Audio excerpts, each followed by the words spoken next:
Martinique, après son forum dernièrement intitulé Quel transport pour demain, à la Maison de la Culture Armand Nicolas à Trinité, nous avons rencontré l'ancien transporteur d'élèves à la retraite qui nous dit comment il s'organisait à chaque saison scolaire. Nous l'écoutons. Monsieur Jean Dansan, aujourd'hui le transport scolaire pose problème. Comment, jadis dans le passé, vous vous êtes organisé en tant que transporteur scolaire? Alors, je dirais que cette émission ne suffirait pas pour que je puisse vous expliquer l'organisation du transport scolaire chez celui qui parle.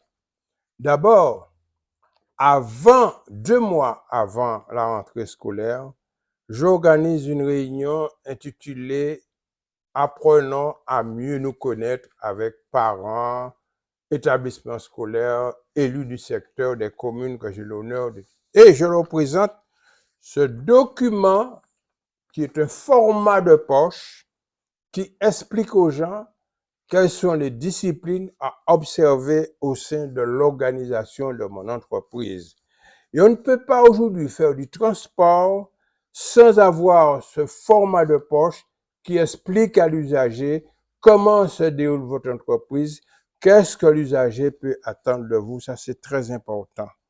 Et partant de ce principe, je fais d'abord, après cette réunion importante, une relation profonde avec le parent. D'ailleurs, je ne recrute pas d'élèves, je sens que ce soit le parent qui vienne à mon bureau pour pouvoir inscrire son enfant. Et pour pouvoir inscrire l'enfant, je lui réclame un certain nombre de documents pour que tout se passe dans l'ordre. D'abord, il faut ce que moi j'appelle une fiche de renseignement. Et cette fiche implique même que le parent me fasse savoir quel est le médecin de l'élève que je transporte dans le cas où cet élève a un problème, que je puisse entrer en contact avec son médecin. Monsieur Dansan, une fiche qui parle d'elle-même parce que tous les renseignements de l'élève que vous devez transporter se trouvent dans cette fiche? Oui, tout est dans cette fiche. Et rapidement pour la décortiquer, il y a d'abord la partie parentale, nom, prénom, adresse, téléphone. La partie de l'élève à transporter, nom, prénom, date de naissance, adresse, classe, téléphone. Et également, l'élève doit me remettre un justificatif d'adresse.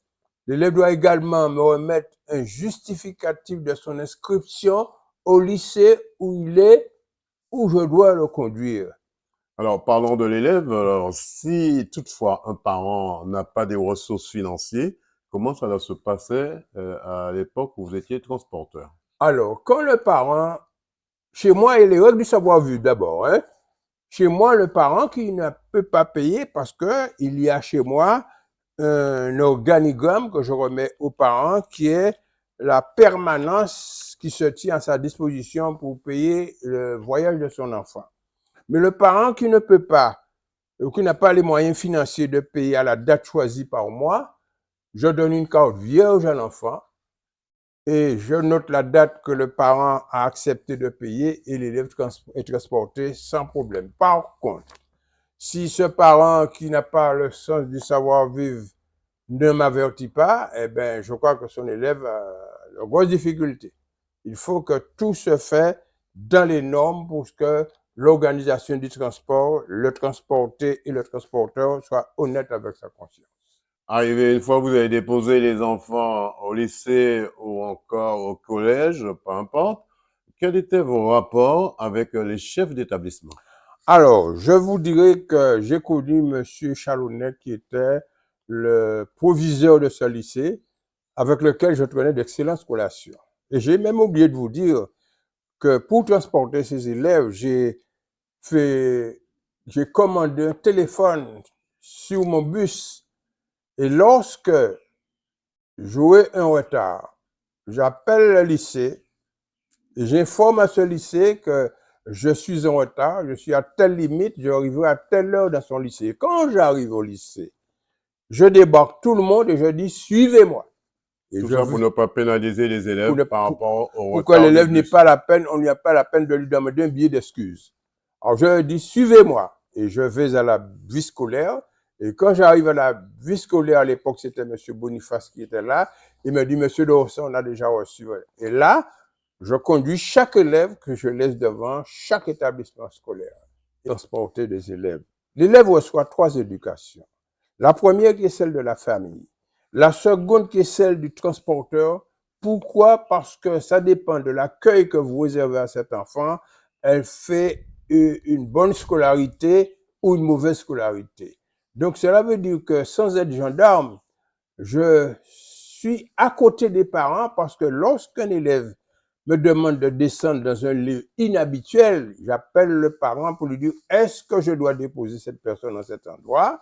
Et dans le cas où le parent n'avait pas donné quitus à la déclaration que la personne m'a faite, je dis je suis désolé, je vous dépose au lieu habituel. Là-dessus, je suis clair dans ma démarche. Il faut savoir respecter le lien familial qui m'unit à ces élèves-là. C'est un soulagement aussi pour les parents de savoir que leurs enfants voyagent dans votre bus ou qu'il y a une réglementation, il y a une organisation aussi. Ah, il y a une très grande organisation. Je vous dis que votre émission ne suffit pas pour que je puisse vous expliquer, parce qu'en fin d'année, il ne faut pas oublier que je demandais à M. Chalonnec, le proviseur, la liste de tous les élèves de mon secteur qui ont réussi à leur examen, et j'organisais une manifestation pour rassembler l'élève, parents, école et élus, et je favorisais au tirage au sort un week-end en Guadeloupe à l'élève qui a les bonnes notes, un week-end à Dominique et un week-end à Sainte-Lucie. Quelles consignes donnez-vous à vos salariés dans votre entreprise? Alors, le salarié, je vous ai parlé à l'instant d'un format de poche. Le salarié a ce document qui est rédigé à son effigie. C'est rédigé. Il doit attentivement, avant de signer son contrat d'emploi avec moi, lire attentivement ce document et doit signer avec la mention lu et approuvé. Et une fois que ce salarié a pris conscience du règlement intérieur de mon entreprise, il doit suivre avec une attention particulière. Même sur le plan vestimentaire, j'exigeais que le salarié conduise mes élèves en manches longues, pas de manches courtes, et j'avais, pour donner force à ce salarié, je donnais 6 chemises au salarié et 3 pantalons pour être habillé en uniforme. Parce que je me suis battu au début avec le lycée du Lorrain pour qu'existe l'uniforme. Personnel, que pensez-vous des embouteillages, du transport en Martinique? La question, elle est pas difficile, mais il faut dire tellement de choses. Au départ, je regrette que les bus ne sont pas identifiés. Les bus ne sont pas identifiés. Ils ne sont pas identifiés parce que l'identification est sous le pare-brise, mais normalement, sur les flancs droit et gauche de ce véhicule, il y a avoir la ligne complète pour permettre à l'usager de savoir quelle direction prendre. Ou, dans le parking qui est réservé à ce bus, il devait avoir des panneaux qui expliquent aux gens les directions à prendre. Et c'est ainsi que vous allez trouver chez moi. Ça existe pour le TCSP, hein? Il y a des panneaux d'information, des arrêts, ça existe pour le TCSP. Mais ça n'existe que j'étais au Lamentin, il n'y a pas de panneau. Hein. J'ai l'intention de remettre ce document à M. Serge Letchimy, qui est le président de la CTM, afin de les inspirer, puisque ceux qui sont à la tête de la CTM sont tellement des aristocrates que j'ai du mal à entrer en contact avec eux, c'est dommage. Merci, M. Dawson. À 86 ans ou 87 ans, je crois. Le 7 novembre 1937, j'aurai 87 ans. À 87 ans, M. Dawson, qu'est-ce qu'on peut vous souhaiter? Ben, on peut me souhaiter de reprendre ma culture physique sérieusement et puis de poursuivre le livre que tout le monde me demande, parce qu'ils sont nombreux. J'ai plus d'une trentaine de personnes qui me demandent de rédiger mes pensées pour permettre aux gens de demain matin d'avoir l'histoire du pays. Un livre de mémoire. Oui, alors donc je suis sur ce document-là qui est très sérieux, d'où je vais raconter ma vie familiale, politique, sociale et culturelle et professionnelle. Voilà, c'était Jean Dorsan, ancien transporteur à la retraite, qui nous disait comment il s'organisait à chaque rentrée scolaire avec son entreprise. Sa devise reste, je cite, dénoncer pour changer, agir pour construire et oser pour réussir. Reportage Daniel Diaz, 100% sport, KMT Télévision.